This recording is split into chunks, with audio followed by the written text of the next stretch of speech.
Madalas nating marinig, bata lang yan, nagkakapikunan lang.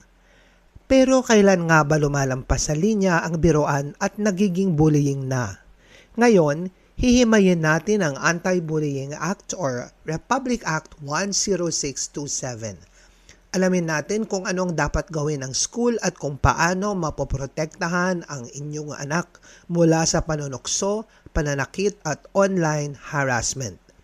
Ako si Attorney Chato Olivas at ito ay video number 4 ng ating series entitled Batas Bata 101, isang project ng Easy Law Online, simplehan natin. Ang link sa previous videos ay makikita sa description box below. Ano nga ba ang ibig sabihin ng bullying ayon sa batas? Meron itong tatlong characteristics. Number 1, grabe o paulit-ulit, repetitive.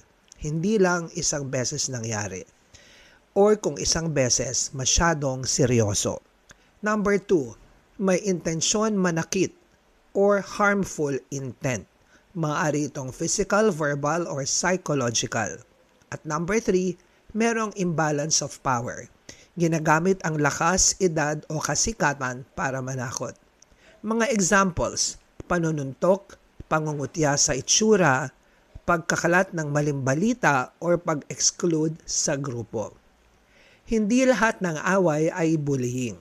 Sa ilalim ng batas, ang bullying ay paulit-ulit na gawaing nagdudulot ng takot or pinsala sa isang estudyante.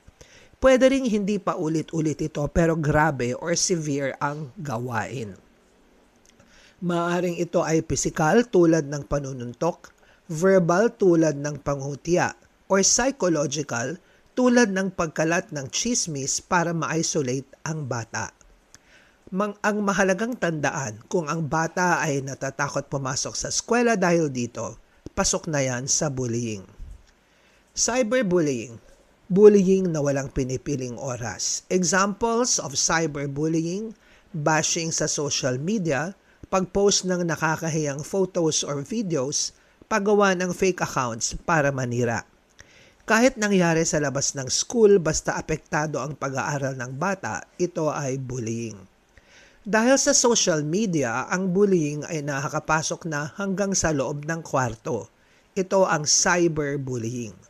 Kasama rito ang pag-post ng masasakit na salita sa Facebook, pag-share ng memes na nakakasakit sa kaklase, or paggawa ng group chats para lang pagtulungan ang isang bata.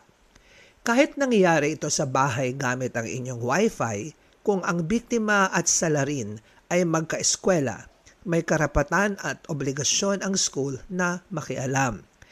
Anong dapat gawin ng school? Every school must have a Child Protection Committee or CPC. Ano yung proseso? Number 1, mag-report, isumbong sa teacher or guidance counselor. Number 2, fact-finding. Kausapin ang mga bata at magulang. At number 3, intervention. Counseling para sa biktima at sa bully.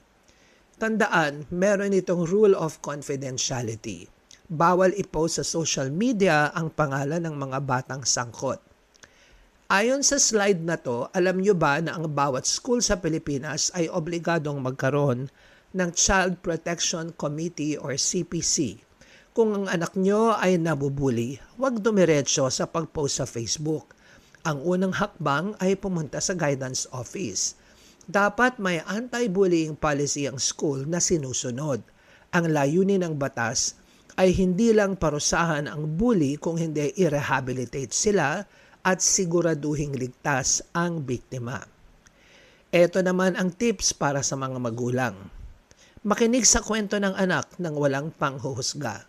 Mag-document, kumuha ng screenshots ng chats, pictures ng pasa or sugat.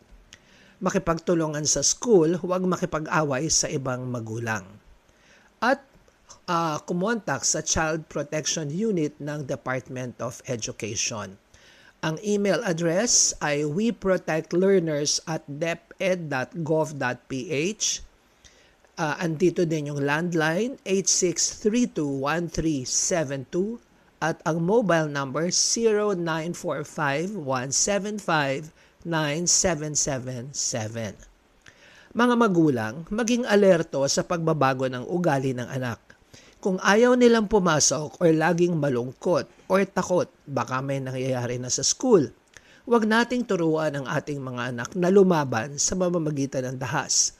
Turuan natin silang lumaban gamit ang tamang proseso ng batas. Sa susunod na episode, tatalakayin natin ang isang sensitibong paksa, ang proteksyon ng bata sa loob mismo ng tahanan sa ilalim ng Republic Act 9262. Ito ang batas laban sa Violence Against Women and Children or VAUC. Gusto ko ring ibahagi sa inyo ang isang Bible verse which is my motivation for making videos like this. That is Micah chapter 6 verse 8. Do justice, love kindness, and walk humbly with God. Ito si Attorney Chato Olivas ng Easy Law Online. God bless you.